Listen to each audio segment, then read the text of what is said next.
Sadunia, le monde que tu construis.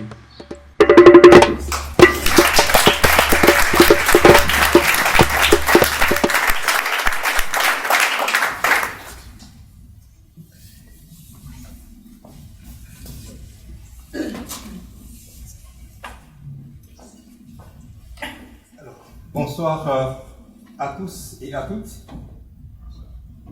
Je m'appelle Emmanuel Bolela.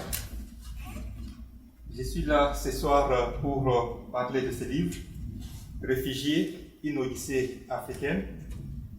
C'est un livre qui parle de mon parcours du Congo jusqu'ici en Europe. Mais avant de commencer, je voudrais d'abord dire merci aux organisateurs et organisatrices de cette rencontre qui nous ont invités pour que nous puissions être ici ce soir. Je voudrais aussi dire merci à vous tous et toutes qui avez accepté d'être avec nous. Et moi, je viens de la République démocratique du Congo. Et ce pays qui est le Congo a connu une histoire tragique qui commence en 1885. Je parle bien d'une histoire tragique, puisque souvent on dit que l'Afrique n'a pas d'histoire, mais l'Afrique a son histoire. Et l'histoire dont je vais vous parler ce soir, c'est l'histoire tragique que mon pays a connue. Cette histoire commence en 1885 avec la conférence de Berlin, précisément en Allemagne. Cette conférence qui était sur le partage de l'Afrique. Et cependant, cette conférence, et le Congo, mon pays, a été confié au roi Léopold II de la Belgique, qui a pris ce pays et qui a considéré cela comme sa propriété privée. En prenant le Congo, le roi Léopold II disait que c'était pour apporter la civilisation, que c'était pour une mission humanitaire. Mais quand il arrive au Congo, à la place de la civilisation, c'est par contre un système de violence, un système de répression qui va être mis en place.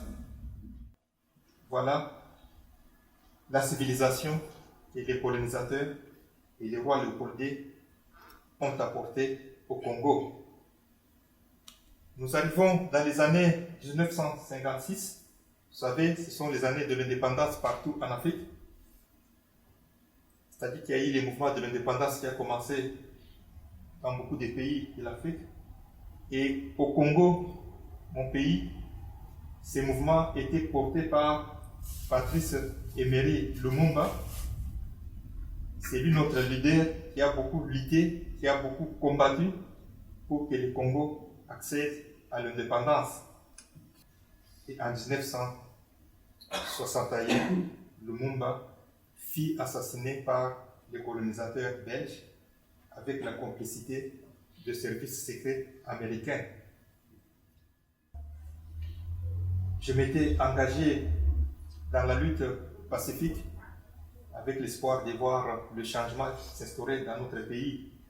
C'est comme ça que je vais adhérer dans un parti politique appelé l'UDPS, c'est-à-dire l'Union pour la démocratie et le progrès social.